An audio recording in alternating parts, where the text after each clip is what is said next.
What's up guys, Dave with Miracle Canine Training. We're out here with Bella right now. Bella's a brand new board and train, just got dropped off today. She is in for 1 week of training. So we're doing a very short specialized board and train program with her solely to work on the walk. So what we're gonna be doing is isolating specifically, walking very nice on a leash, teaching very basic foundational leash obedience. So sits, sit stays, maybe some downs depending on if we have time.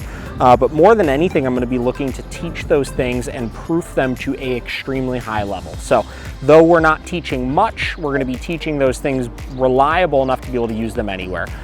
She has an owner that is a little bit older and just isn't physically able to manage a young dog on the leash that's pulling her around all over the place. So we're gonna be helping out with that, getting that leash walking under control. She's a very sweet dog, no big issues. Outside of that, she's social with other dogs, social with people. She could be a little bit anxious at times, but nothing too extreme. So like I said, just ironing out that walk, special request kind of board and train thing here. So what we're doing is we're starting off just like we do with any dog with training the leash. So teaching the basic prong collar work, introducing the prong collar, and making sure she has a good understanding of what that prong collar means in association with all of her basic leash training. Now, obviously, can be a little reactive on the leash towards other dogs and stuff. Nothing extreme, like obviously she wasn't pulling or anything, but she will bark if she sees another dog over there. So again, these are all little things we're gonna be looking to iron out. This all comes from just kind of the frustration built up of not having communication established overall, right?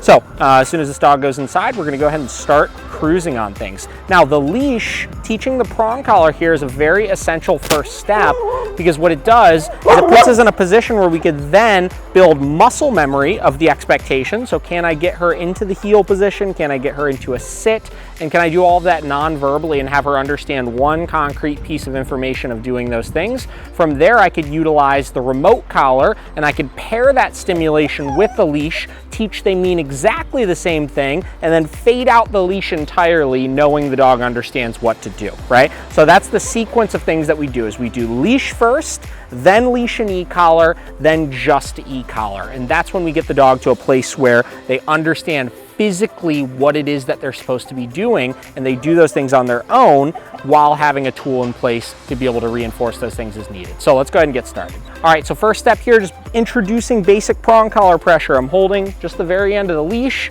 I'm doing lots of changes in direction. And what I'm doing is I'm engaging the prong collar when she gets distracted and relieving that pressure when she starts moving towards me.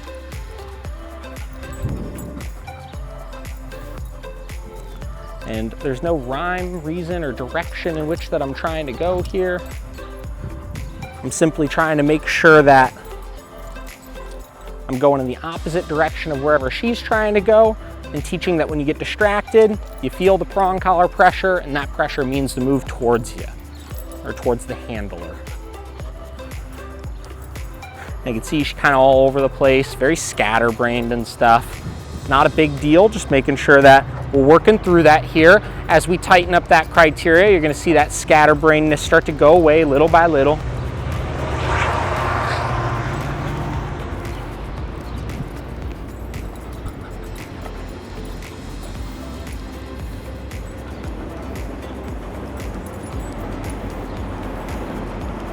So again, just changes in direction, applying that leash pressure each time.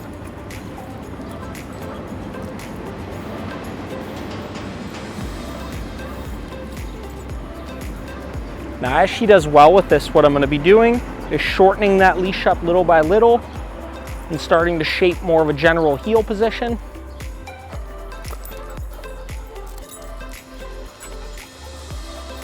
And just tightening that bubble up little by little. Okay, once I have a lot of these turns and changes in direction established, I'm gonna start using this leash now to just shape where I want the dog to be. So if she gets ahead, I'll use the leash to pop back. If she gets to the side, I'll use it to pull to the side. And then if she tries to cross over to my right, I'll use it to pull over to the left. So again, using this leash like a steering wheel, shaping the expectation of the heel position to what we want it to be.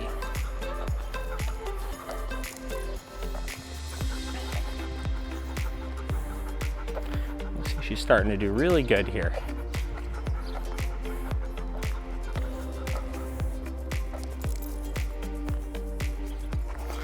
Now, depending on the dog that you're working with, you're gonna wanna vary the intensity of your leash pressure that you're using. So if you have a dog that's a little bit more sensitive, you can get away with more of the gentle guidance. With a dog like her that's a little bit more scatterbrained all over the place, you could use a little bit more firm of a leash pop when you're giving those. But you have to make sure at the end of the day, whatever you're doing is motivating enough that the dog cares and starts changing their behavior. You could add in speed changes into the mix, giving corrections for not slowing down with you. But notice when I give that correction, it's a quick pop and release. The leash gets just as short right away again after that correction is given.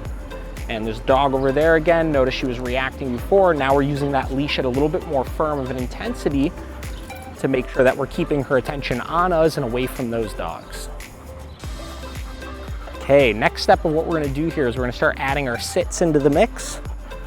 Now, same concept with the leash here. We're teaching that pressure in specific directions means to get into specific positions. So what I'm gonna do is come to a stop, apply pressure up, and I'm gonna hold that pressure steady and consistent until we get a sit.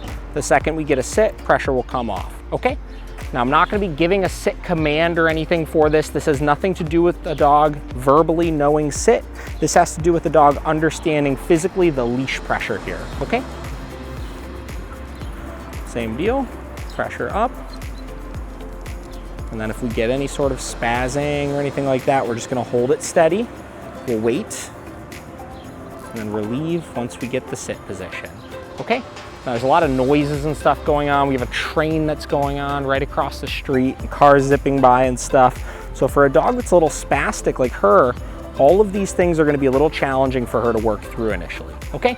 But with any of the dogs that we work with, we throw them kind of right into this stuff, and we use our communication we're establishing to be able to kind of get their attention off of those things and onto the things that we want them to have them on. So in this case, the sitting, the heeling, anything like that, okay?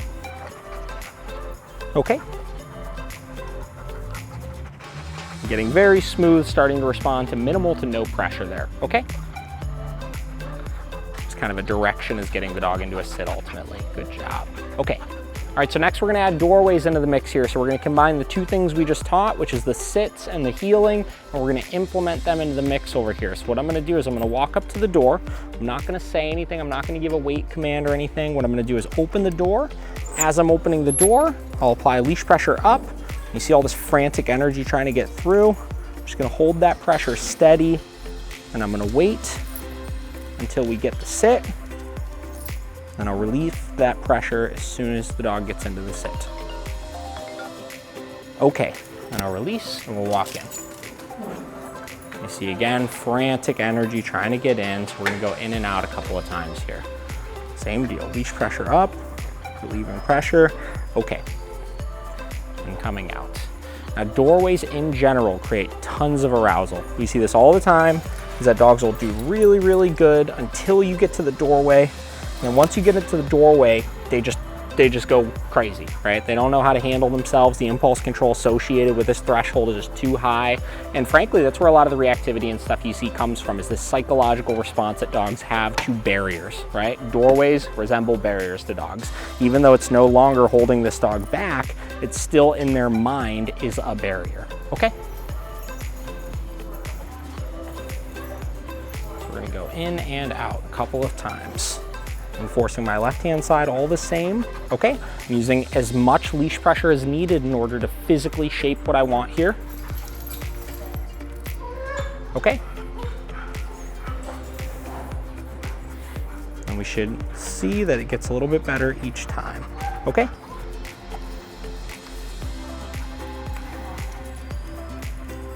Okay?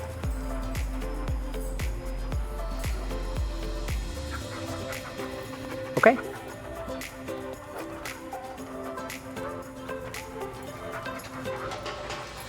Okay.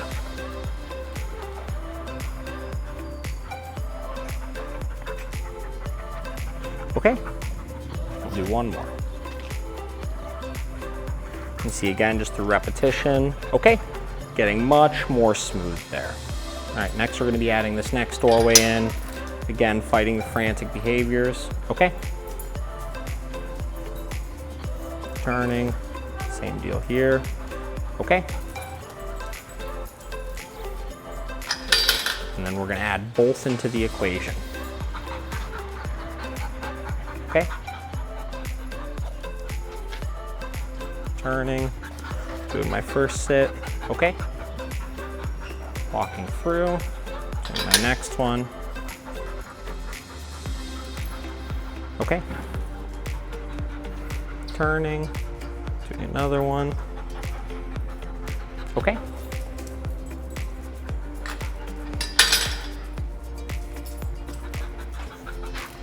Another. Okay.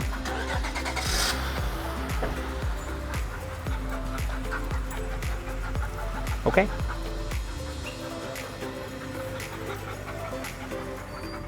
Then as the dog gets better and better, you would start adding in a sit on the other side as you close the door. Same with this one. Doing your sit. Okay. Turning, closing the door behind you, repeating that process. Okay. Okay, so those are some of the basics that we're gonna be teaching with the leash here in order to prep her for the e-collar training for the walk, in order for proofing the walk and just kind of getting some of the basics down. Like I said, the basic obedience on the walk, sits and sit stays, the walking. Like I said, we're gonna be really drilling that. So it's pretty much gonna look like today is gonna be another session of prong collar work with her. Tomorrow we're probably gonna start jumping right into the e-collar to proof with things. And then once we have the next 2 stages of e-collar training done, so part 1 and part 2 of introducing the e-collar, we're just gonna be jumping right into new environments. So getting to parks, getting to busy public places, things like that, and making sure that she's learning to ignore distractions. She's learning to stay nice and focused on the walk and see how good we can get that over the course of the next 7 days here. So follow our progress. We'll be posting most of that here. If you guys have any questions, let us know.